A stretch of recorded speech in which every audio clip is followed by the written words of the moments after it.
ako si Julie and welcome to the Temporosa Kitchen.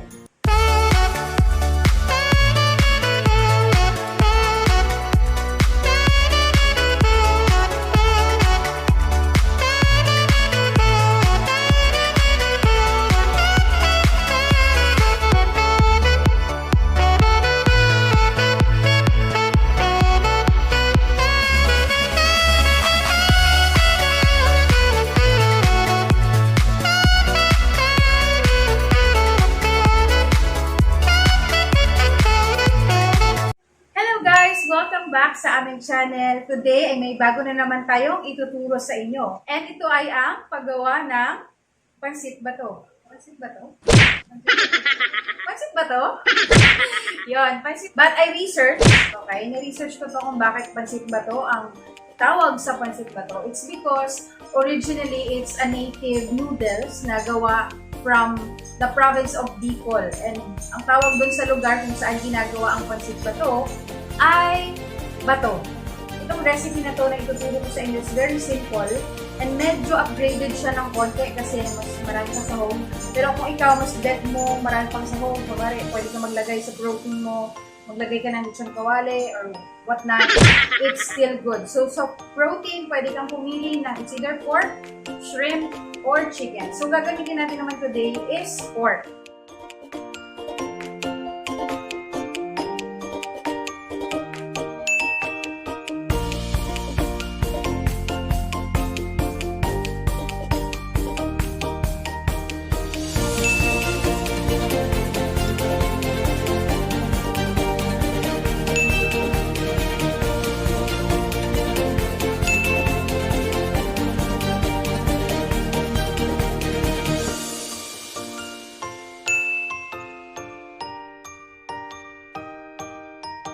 Pampalasa additional is yung more pork. And of course, yung pinaka-basic kailangan kasi gigisan natin ito. We have garlic and then pansahog. So that's 1/4 kilo ng pork.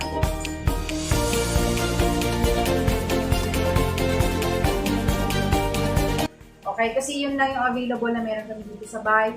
So wag ka nang mag-ano pa dyan. Kung ano yung meron din sa ref mo, then go for it. So, feel free to comment down below for your questions, suggestions, and requests sa mga recipe na gusto nyong lutuin namin dito sa channel na to.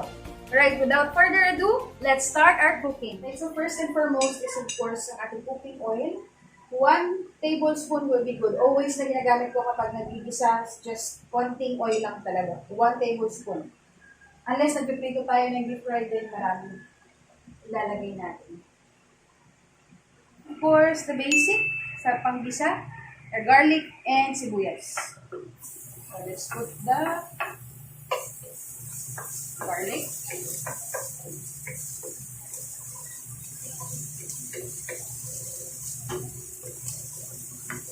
And pag nangamoy na yung garlic, then that's the time, that's the cue na ilalagay na natin ang sibuyas. Ano lang yung apoy nyo kasi itong mga to, madali lang po masunog. Ayaw naman natin na parang burnt yung ating garlic. Hindi maganda yon. Mag-iiba yung lasa na ating pagluluto. So, hintayin natin mag-translucent yung ating sibuyas and lalagay natin ang ating sa ating mga Pinoy, no, hindi talaga nawawala yung pag-isa. Kasi sa pag-isa dito talaga natin nalalabas yung flavor na ating lulutuin kahit ano man yung ginigisa natin. Kasi iba talaga yung lasa kapag ginigisa, diba? Pork. 1/4 lang yung ginamit namin kasi konti lang din naman yung lutuin noodles. Ano yung pancit natin. Walang may lasa na yung ating pork habang pinigisa nyo. So, lagay kayo ng konting salt at konting pepper. Pepper natin. Yung pepper na to, konti lang. Just to taste. So, pag iluto ng pork, kailangan din natin pala siyang laga ng konti para luto yung pork natin. Pakuluan natin siya. So, ilalagay natin tubig is just 2 to 3 teaspoon para lang mapakulo siya. At also, para lumabas yung kanyang flavor. Alright? In yung purpose noon. So, ipapa-brown lang muna natin siya ng konti. Okay? Huwag yung maputla na baboy kasi ayaw ko na maputlang baboy kapag sa pansit. Gusto ko yung medyo brownish siya. So, to add color, para maging brownish siya, is maglalagay tayo ng toyo. Ito lang, isang kutsara ng toyo kasi mamaya pa natin lang ito. And then, hayaan ko lang muna siya. Saute ko siya ng 2 to 3 minutes para lang lumabas talaga yung lasa ng ating pork. Ng water para mapakuluan natin yung pork.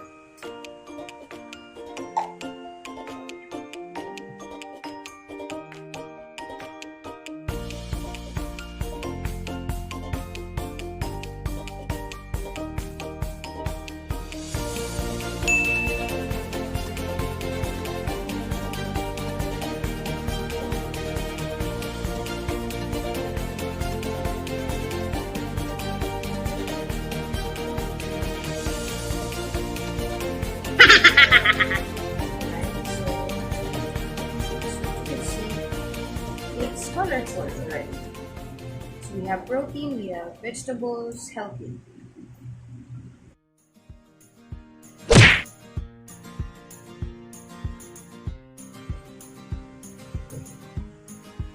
Para may color ang ating noodle. And additional pepper.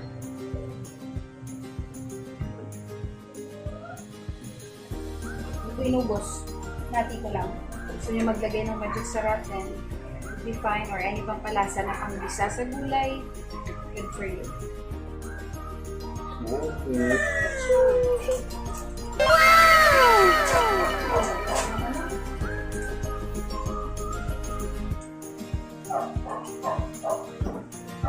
Isi-separate natin to, tapos iluluto natin dito in the same pan, luluto natin dito yung Pansit Bato. Alright? Tada! Separate ko lang to.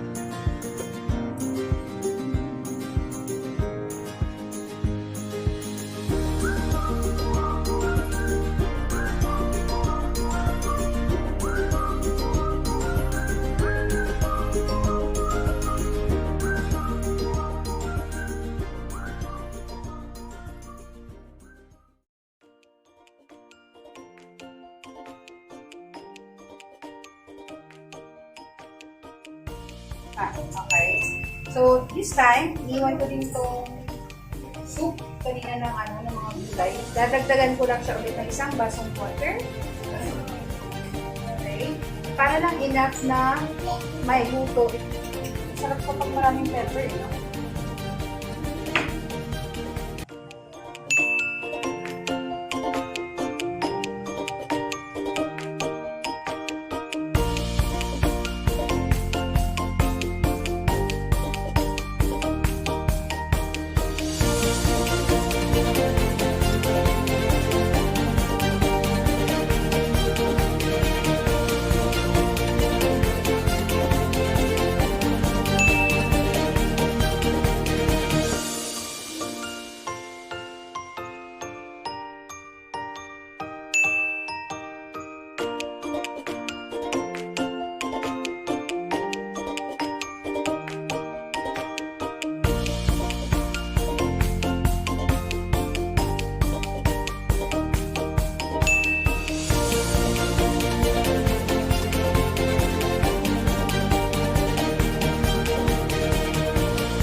pa nakaka-subscribe, please subscribe sa aming channel and click mo na din yung notification bell below para updated ka sa mga bago namin video.